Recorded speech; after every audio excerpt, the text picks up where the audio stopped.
Muscle Car Corner bringing you another 2+2 Pontiac Catalina 421 tri-power car. Man, this is a rare beast here. 8-lug wheels, red line tires, 66 421 with air. It's out of the Black Hawk collection. Very rare example. Factory tri-power car.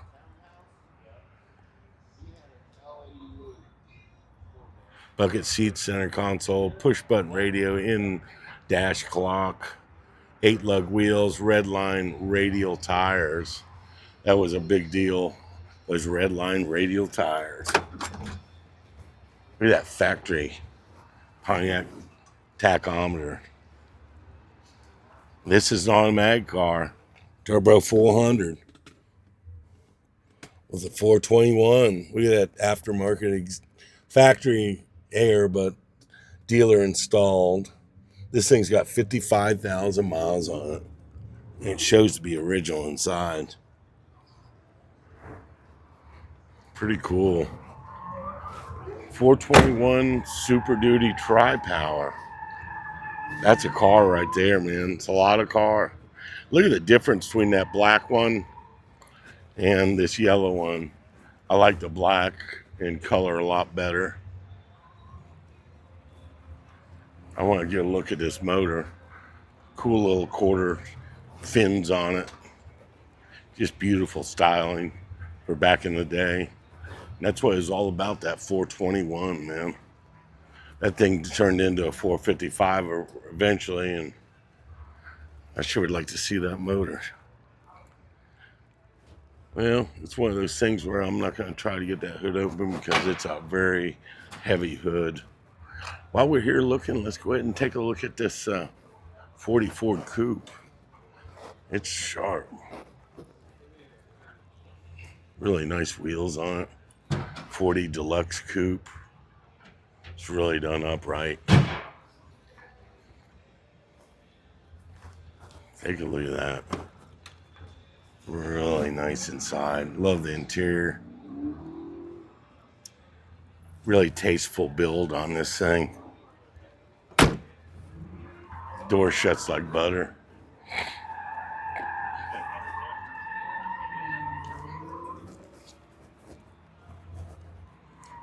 Look at the taillights for back then. That's wild. That was a sweet looking ass end on these. These wheels just really work on this thing. The color, everything pops.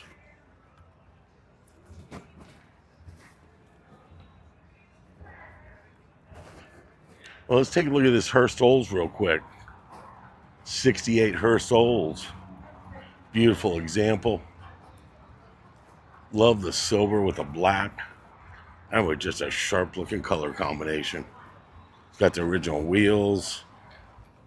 Hurst Olds.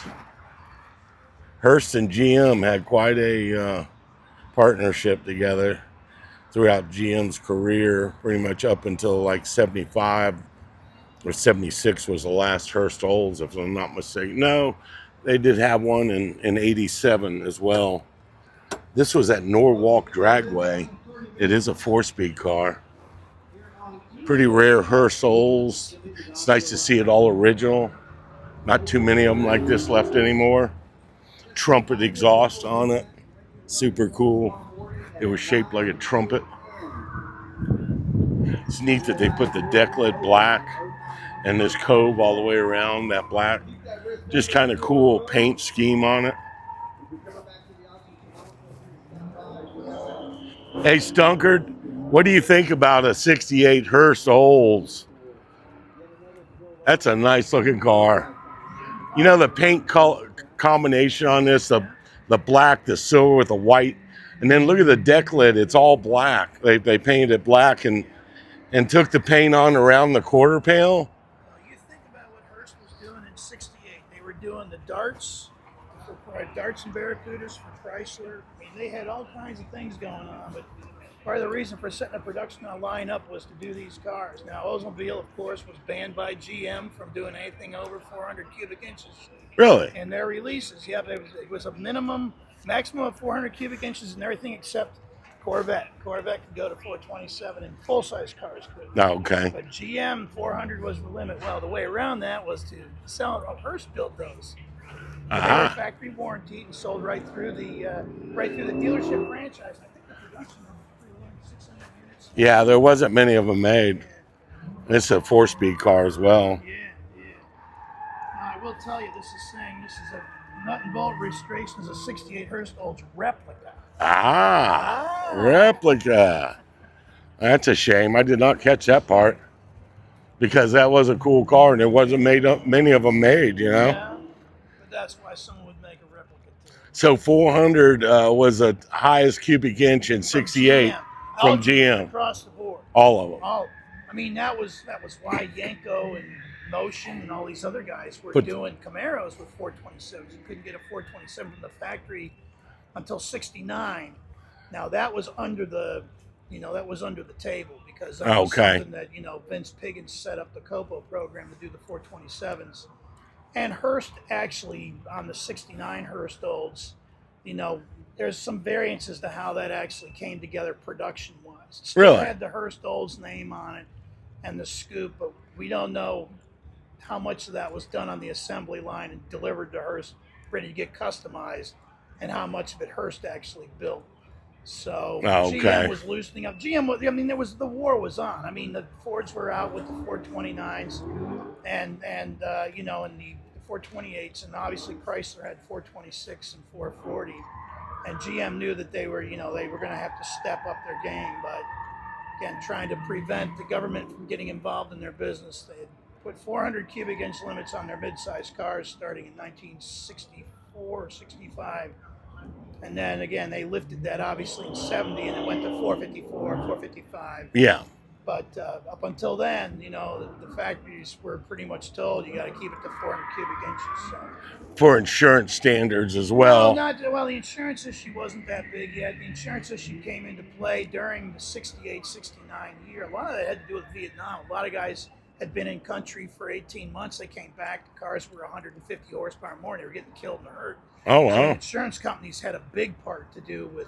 I never heard that before. Yeah, no, there was a big issue with safety. In fact, Al Extrand, who I did some work for him before he passed away. Yeah. He actually went back to Vietnam with a program he put together with Ford, with the supercharged Mustang and a couple other driver Mustangs. And that was to demonstrate driving skill to outgoing servicemen. That was a program for guys coming back and saying, look, you got to respect this stuff. Everything's changed since you left home. And that was the big reason he did that. But that's kind of neat. It was the 60s into the 70s, and by 1970, things they got crazy. Yeah. And, it didn't last long. GM compression ratios fell by the end of the 70 model year. So 1970 is always considered that big high watermark for the performance era. Well, because they went, the compression ratios were going to fall because of the gas crisis anyway. I just looked at a 72 LT1 Corvette, and I had a 70, which was a 370 horse. Correct. And had big compression, right? Yeah. 10.5 to that 1, was a screaming motor, 11.5 to 1. Yeah. Now that they dropped the compression, but that was still a good running, motor. The compression made all the difference in the world. I mean, that was the real issue with all that stuff. And your compression's not a hard thing to fix. I mean, you can put a head gasket in or whatever. Well, but on paper they needed, again, because of the insurance issues and because, again, the government was getting feisty. They wanted to get those horsepower numbers down. They wanted to push that down. And so a lot of that was, again, of their own making to be sure that they didn't get further investigations going on and things. And that's crazy. Thought that 50 years later we'd be seeing street cars with 600, 700 horse, 800,000 horse. Insanity. Yeah. And but this was where it started right here. Yeah. 68 Hurst Olds. Well, you can't put a 400 in on the assembly line, but Hurst can put a 455 in at their assembly plan, and we can just go ahead and sell them as Hurst Olds. I love their way of thinking. What was all Hurst involved with? They had the darts and the Barracudas that they put the motors in. They had the Olsonville. The scramblers for AMC. That's right. They did the AMX super stock cars for AMC. Oh, I didn't know that. Yeah, they did the Hurst Chrysler 300. I mean, Okay. they had a lot going on. I mean, it was a pretty busy deal. I remember talking to the guys who were involved in that. And the first plant they had was over in Fernwood. They said it was really horrible. There was, the floor had water on it all the time. The little frogs jumping around while they're working on the cars. And later, Hurst went ahead and got a better facility and did that. So George Hurst was an amazing man that brought so much to the sport of muscle cars and shifters and motors. He had that Armed Forces Club, where you could get in Armed Forces, and if you were in the Armed Forces, he'd send you this free newsletter, and but George, of course, for a lot of people, that Jaws of Life thing he did that basically could get people out of wrecked cars. He thought of that as a much bigger achievement than his performance car stuff. Really? Yeah. Well, we were talking about that. Let me pull something up real quick on my YouTube page. I've got a picture of the. Well, let me get YouTube up. Well, that's YouTube music. Hello. Okay. I got a picture of the Hurst after it crashed. Oh, the Hurst Harry Olds? Yes. So it's weird we're talking about that. I put that up and I didn't know the whole story behind that car. Yeah. What's the rundown on that car? Basically, what you tried it was a full-wheel drive. You tried to put two blown nitro motors running opposite each other, and the guy who drove it, he said that one motor would freewheel and blow up, or the other one would freewheel and blow up. But they're on nitro, so they're bam, bam, bam, and it's trying to run four-wheel drive. So the Terrifying Tornado was a little worse. John Schmeisser's Terrifying Tornado. That was the car that never went straight because it was. It went sideways, didn't it? It physically. The guardrail, and it was but he booked it as long as he could. Talking about Hurst history, he was into so many different things and so many different manufacturers. Yeah, absolutely. Such a big part of the 60s and 70s. This is example here. Hurst was involved with all kinds of motorsports at that time, whether it was NASCAR, of course, the drag racing. They had the clinic. I'm trying to think. It wasn't clinic. They had a deal where they would actually weld stuff up for you if you came to an NHRA race and you needed something fixed because it wasn't legal. Really? Hurst had a team of guys that would help you get your car, like, to qualify for Indy. Well, the NHRA threw me, I didn't have this. Okay, well, we'll weld that bracket in for you, and you got to buy this part to put it back together. But it was just, a lot of it was just goodwill. And obviously Linda won. That was a goodwill effort. Oh, my gosh. Well, I grew. My favorite Nikki Phillips, but we won't go there. Linda Vaughn. I got so many memories when I was a kid. Gator National '73. Her sitting on the back with nearly nothing on the back of a convertible, riding down. And as a kid, we were standing at the fence, like, Dad, hey, look at that. That car. He said, the car? I said, no, the girl in the back of it, and he starts laughing. I grew up watching her, And Linda managed to really do a great job as a promoter for all kinds of motorsports, whether it was the Indy 500 or whether it was NASCAR or whether it was drag racing. She's still around too. But she turned out to be very, very instrumental, succinct at being able to basically make people feel at home.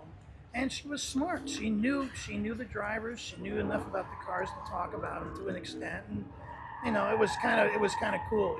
She really made that. She made her persona into that sport, and it was pretty cool. Yeah. A little bit of Hurst history here with Geoff Stunkard. He's a historian on many cars other than Mopar. I mean, this guy, that's why I like hanging out with him. I learned so much from you and all the stuff you talk about. It's all true. Well, I'm sure the majority of it is. There's probably 80% that's good, at least. A 20% variance, I doubt. It's just a replica. Well, we got talking about Hurst Olds, and it led into other things, so I hope you all enjoyed that.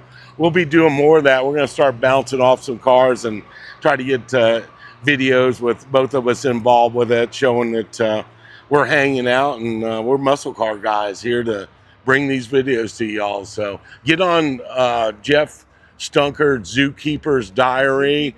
Please get on his YouTube channel. I helped him with it. He's right at 1 million views and 2,600 2,700 subscribers. See, I keep track. Well, Being I've been involved with your channel, he's the one who got Brad's the one who convinced me to do this. I know. So, Hasn't made any money with it, but we're having a bunch of fun with it, you know?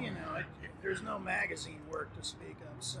I think if we keep our foot in the throttle within a couple of years, we'll be making some money with it. Brad's making some pretty good money in it. Now, my payment for this month, if I don't put anything else up, it'd be like $15. Yeah. So the hustle's on, and we'll put some more stuff up this week. And Yeah. just enjoy the weekend.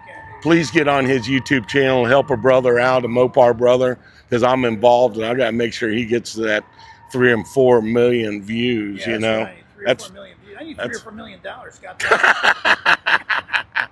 Well, we're going to be hanging out a little bit, so y'all stay tuned on that. Muscle Car Corner, Geoff Stunkard out.